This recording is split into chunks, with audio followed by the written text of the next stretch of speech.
Olá, bem-vindos ao nosso programa Análise Diária, onde fazemos análise dos preços da Bitcoin com o nosso software Wild Horses e dados do mercado agora. O nosso programa tem 5 edições semanais, ele roda diariamente, exceto às sextas e aos domingos. Aos domingos nós estamos fazendo a nossa edição especial Altcoins, onde fazemos a análise dos preços dos pares Litecoin e Ethereum cotados em BTC. Vamos então aos gráficos. Nesse primeiro gráfico, nós temos aqui o preço de fechamento diário da Bitcoin cotada em Tether na exchange Binance. Os preços estão enquadrados em canais que, segundo o nosso software, melhor representam o seu comportamento, e o volume representado nessa reta colorida ao fundo do gráfico corresponde ao volume negociado nas exchanges Binance, OKEx e Huobi, representados de acordo com quantos desvios padrão eles se encontram acima da média.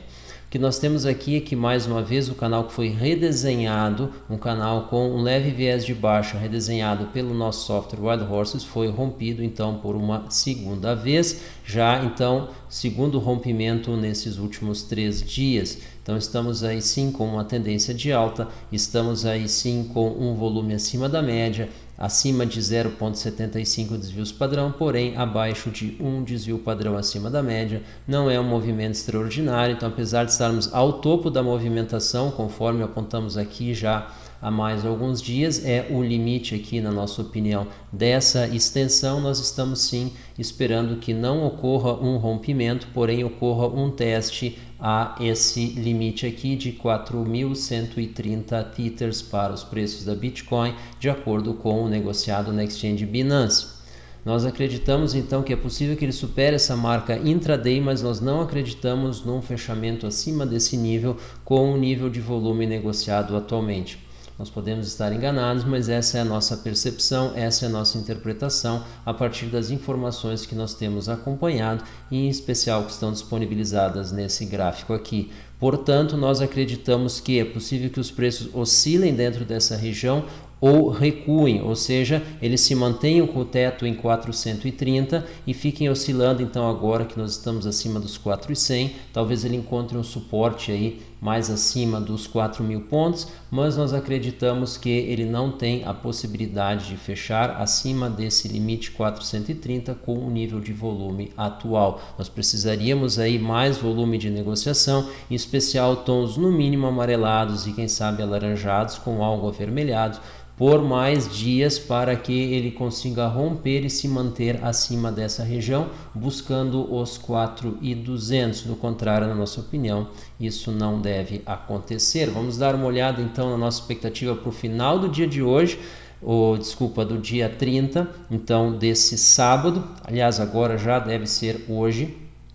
Então temos aí 4.118 Tethers, expectativa para o final desse dia, com um intervalo admitido de 4.088 Tethers a 4.147, centro do intervalo então 4.118 para o final do dia de hoje. Nossa margem de erro está em 0,74%, que equivale aí a uma predição correta de 99,26% de um dia para o outro, enquanto que os preços estão variando em torno de 4 vezes mais, ou seja, a nossa margem de erro corresponde a 27,3% da variação diária. O nosso modelo de quinta ordem, então, vem apresentando esse desempenho, e nós vemos aqui que descontada então essa última barra, a barra correspondente ao último fechamento apontado aqui, ou seja, o fechamento dessa sexta-feira, nós vemos aí um aumento da correlação entre preço e volume, o que corresponde à expectativa de que, para que os preços continuem subindo, o volume deva aumentar, e uma redução então do volume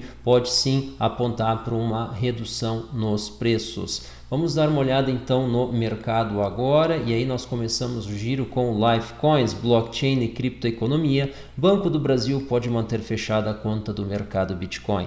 Então, quando a gente chega nessa fase, a gente vê aí que os bancos, alguns, ao invés de ter uma estratégia para blockchain, ter uma estratégia para criptomoeda, eles ficam gastando energia combatendo então contas bancárias desse tipo de empresa e buscando então fechar os espaços para as exchanges de criptomoeda, então ter a sua colocação no mercado. Isso não existe, é impossível tapar o sol. As criptomoedas, elas são uma extensão natural do software livre, que é uma extensão natural do hardware livre, que começou, em 1980, quando a IBM lançou o IBM PC e não registrou a patente, deixou domínio público e aí abriu o mercado de PCs. Isso aí popularizou a computação pessoal. Em seguida nós tivemos aí o Linux como sistema operacional livre. Esse sim levou em 1990. Linus Torvalds aí lança então a versão inicial, a primeira versão do kernel do Linux, ele e Alan Cox. E aí nós tivemos aí uma lenta e gradual expansão do software livre, sobre o qual se desenvolveu um grande número de aplicações, e dentre essas aplicações, banco de dados, etc. Uma das evoluções desse processo ao longo dos anos foi sim a tecnologia de blockchain, que é um banco de dados distribuído, e aí nós temos as criptomoedas como coins, como a unidade de registro desses bancos distribuídos, banco de dados distribuídos, que é contabilizado e que sim é transacionado de uma conta para outra. Então é uma extensão para o ramo financeiro de uma aplicação no software livre que começou há praticamente 40 anos atrás. Não vai ser uma instituição no momento ou todas essas instituições juntas que vão bloquear isso. É inevitável, tá? It's unevitable, tá? Como para quem assistiu Matrix, exatamente isso. Então é uma breve vitória que não tem significado nenhum. Vamos dar uma olhada então em CoinMarketCap. Nós temos aí o benchmark da Bitcoin nesse momento, valorado em 4.106 dólares. A gente vê o Ethereum aí com excelente desempenho, uma elasticidade aí maior, 143 dólares. A gente vê o Ripple então retornando à casa dos 30 centavos, não conseguindo acompanhar esse movimento. EOS de uma forma parecida, porém se mantendo acima dos 4 dólares. Muito interessante. E Litecoin fazendo um leve retorno rapidamente abaixo dos 61 dólares, então 60,95. E Binance Coin, então, como a gente já tinha apontado, mostrando uma certa dificuldade de romper os 16,7. Isso pode ser também um sinal de fraqueza que justifique também o fim, quem sabe, dessa movimentação da Bitcoin. Não é torcida contra, é apenas a nossa leitura. Vamos então para o volume. A gente vê ali Binance com 1 bilhão negociado nas últimas 24 horas e BitMEX um pouco mais elástica, 1,7 bi negociada nas últimas 24 horas. A OKEx então se encontra aí mais abaixo, mas com um grande volume também, 800 milhões negociados nas últimas 24 horas. A gente vê aí uma força aí relativa no mercado superior à média que a gente vinha tendo aí ao longo da semana anterior,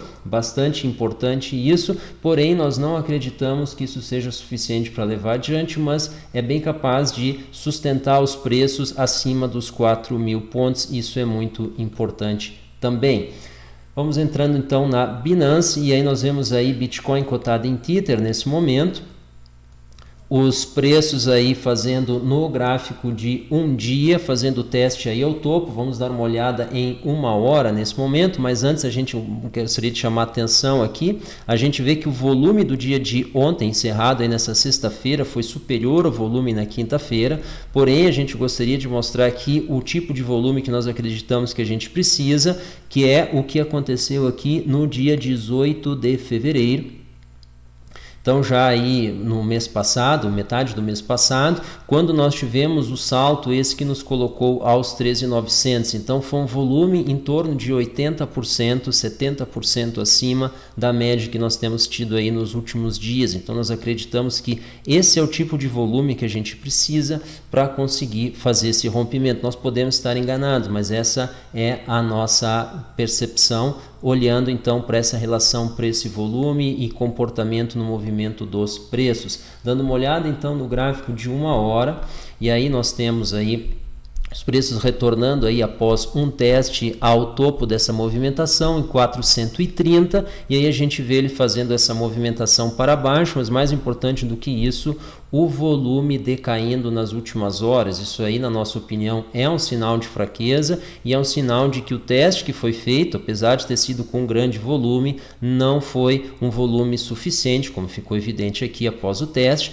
mas a gente chama atenção aqui que nós tivemos horas aqui com bem mais volume, que foi aqui nos colocou então a partir dos 4h40, rompeu com essa região de congestionamento e nos colocou aqui na rota de entrada na região dos 4.100. Então, novamente, foi um volume que dentro de uma hora é em torno aí de 80% maior do que o da hora pico que nós tivemos aqui nas últimas 6, quando fizemos o teste ao topo da movimentação em 430. Dessa forma, reforçamos a nossa expectativa de que o volume apresentado não é suficiente para fazer esse tipo de rompimento, mas nós acreditamos que ele seja suficiente sim para nos manter nessa região. Isso não impede que seja feito um teste, quem sabe aí ao suporte, por enquanto em 4.000. Na realidade, existe um outro suporte aqui um pouco mais acima, 4.040, dentro dessa região. A gente acredita que esse é um suporte importante, que pode aí vir a ser testado nesse movimento que pode estar começando agora, um movimento de descida. Vamos dar uma olhada então em Binance Coin. Nós temos aí o gráfico de uma hora, uma situação parecida, a gente perdendo volume e perdendo preço, fazendo um teste aí, quem sabe aos 16, então aqui mais embaixo, fazendo essa movimentação baixista, possivelmente aí fazendo um teste ao suporte mais próximo aqui, 16,20, 16,25, e numa expectativa então mais baixista, que a gente acha pouco provável, os 15,50 lá no fundo, já mais embaixo, como resistiu da última vez. Olhando para cima, existe o 16,50 e os 16,70 como resistência mais próximas. Pessoal, essa foi a nossa análise para o dia de hoje. Nós agradecemos a atenção de vocês. Não se esqueçam de assinar o nosso canal e ativar as notificações para ser avisados de vídeo como esse. E qualquer coisa que nós falamos que não ficou claro, por favor, coloquem as perguntas nos comentários. Nós vamos responder tão logo quanto possível. Antes de encerrar, vocês vão encontrar aqui na descrição desse vídeo o link então para o nosso e-book que fala como preciso perder sempre que tem uma crise. A resposta é não, e ali a gente mostra como. Começa 3 etapas. A primeira é entender o que são objetivos, depois quantificar esses objetivos e depois olhar para o fluxo de caixa e ver o que é possível tirar e fazer de uma maneira diferente. Eu vou dar um exemplo. É normal que num casal os dois trabalhem e pode ser mais vantajoso que apenas um deles trabalhe. Pode ser o homem, pode ser a mulher. Isso é uma questão que vai ser decidido então em conjunto na família. Um do casal, né, um da família, fica em casa trabalhando, cuidando da casa e preparando a expansão, preparando então a capacidade de investimento. Isso é importante. Aí se enxerga a família não só como um núcleo familiar, mas como uma sociedade que trabalha junto. Então, isso requer um entendimento psicológico diferente, mas ele tem um grande potencial para frutos no médio e longo prazo. Isso pode ser bastante necessário, essa coesão não só na harmonia familiar, mas também uma coesão financeira. Pessoal, muito obrigado pela atenção. Um bom fim de semana a todos. Até o nosso próximo episódio. Tchau.